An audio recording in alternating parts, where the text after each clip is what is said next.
पितरस।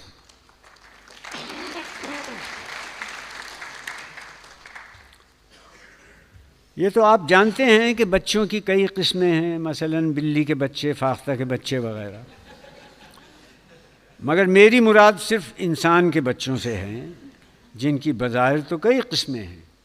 कोई प्यारा बच्चा है, कोई नन्हा सा बच्चा है, कोई फूल सा बच्चा है, कोई चांद सा बच्चा है। लेकिन ये सब उस वक्त तक की बातें हैं जब तक बरखुरदार पिंगूड़े में सोया हुआ है। जहाँ बेदार होने पर बच्चे के पांचों हवास काम करने लगे, बच्चे ने इन सब खिताबात से बेनियाज होकर एक अलार्म क्लॉक की शक्ल इख्तियार कर ली। ये जो मैंने अभी लिखा है कि बेदार होने पर बच्चे के पांचों हवास काम करने लग जाते हैं, ये मैंने हुक्मा के तजर्बात की बिना पर लिखा है, वरना हाशा वकल्ला मैं इस बात का कायल नहीं। कहते हैं बच्चा सुनता भी है और देखता भी है, लेकिन मुझे आज तक सिवाय उसके क़ुव्वत नातिक़ा के और किसी क़ुव्वत का सबूत नहीं मिला। कई बार ऐसा इत्तेफाक हुआ है कि रोता बच्चा मेरे हवाले कर दिया गया है कि ज़रा इसे चुप कराना। मैंने जनाब इस बच्चे के सामने गाने गाए हैं, शेर पढ़े हैं, नाच नाचे हैं, तालियां बजाई हैं, घुटनों के बल चलकर घोड़े की नकलें उतारी हैं, भेड़ बकरी की सी आवाज़ें निकाली हैं, सर के बल खड़े होकर हवा में बाइसिकल चलाने के नमूने पेश किए हैं।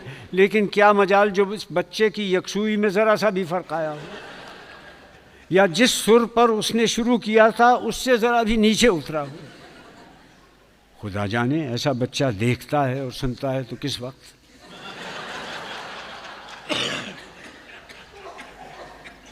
बच्चे की ज़िंदगी का शायद ही कोई लम्हा ऐसा गुज़रता है जब उसके लिए किसी न किसी किस्म का शोर ज़रूरी ना हो। अक्सर औक़ात तो वो ख़ुद ही सामा नवाज़ी करता रहता है, वरना ये फ़र्ज़ उनके लवाहिकीन पर आयद होता है। उनको सुलाना हो तो लोरी दीजिए, हंसाना हो तो मोहमल से मोहमल, बेमानी से बेमानी फ़िक्रे मुँह से बुलंद आवाज़ में उनके सामने दोहराइए।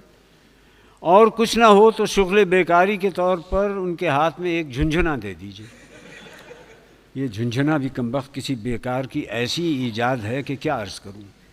यानी आप ज़रा सा हिला दीजिए, लुढ़का चला जाता है, और जब तक दम में दम है उसमें से एक ऐसी बेसुरी करख्त आवाज़ मुतवातिर निकलती रहती है कि उसकी मिसाल दुनिया में मुहाल है। उसमें से एक ऐसी बेसुरी हरकत निकलती है, करख्त आवाज़ निकलती है, और जो आपने कभी मामता या बापता के जोश में आकर बरखुरदार को एक अदद रबड़ की गुड़िया मंगवा दी जिसमें एक बहुत सी तेज़ आवाज़ की सीटी लगी होती है, तो बस फिर खुदा हाफिज़।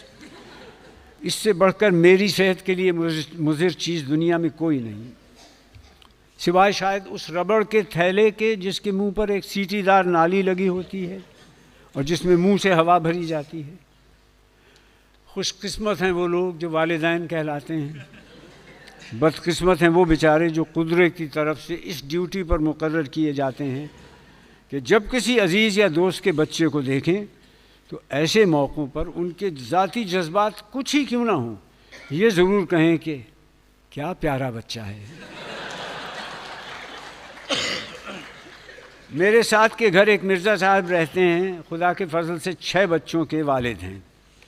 बड़े बच्चे की उम्र 9 साल है, बहुत शरीफ आदमी हैं। उनके बच्चे भी बेचारे बहुत ही बेज़बान हैं। उनमें से जब एक रोता है तो बाकी के सब चुपके बैठे सुनते रहते हैं। जब वो रोते रोते थक जाता है तो उनका दूसरा बरखुरदार शुरू हो जाता है। वो हार जाता है तो तीसरे की बारी आती है। रात की ड्यूटी वाले बच्चे अलग हैं।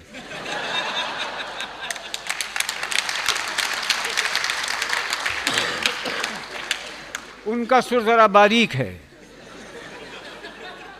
आप उंगलियां चटखवा कर, सर की खाल में तेल झुसवा कर, कानों में रुई देकर, लिहाफ में सर लपेट कर सोइए, एक लम्हे के अंदर आपको जगा के बिठा के उठा ना दें तो मेरा ज़िम्मा।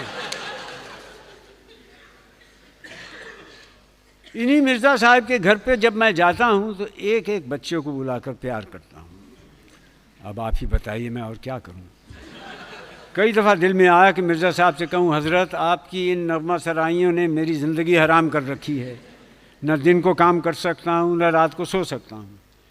लेकिन मैं ये कहने ही वाला होता हूँ कि उनका एक बच्चा कमरे में आ जाता है और मिर्ज़ा साहिब एक वालिदाना तबस्सुम से कहते हैं, अख्तर बेटा इनको सलाम करो, सलाम करो बेटा।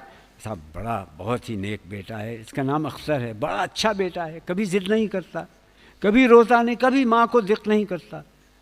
मैं अच्छी तरह जानता हूँ ये वही नालायक है जो रात के 2 बजे गला फाड़ के रोता है। मिर्ज़ा साहिब क़िबला तो शायद अपने खर्राटों के ज़ोर व शोर में कुछ नहीं सुनते, बदबख्ती हमारी होती है। लेकिन कहता यही हूँ कि यहाँ आओ बेटा, और घुटने पर बिठाकर उसका मुंह भी चूमता हूँ। खुदा जाने आजकल के बच्चे किस किस्म के बच्चे हैं।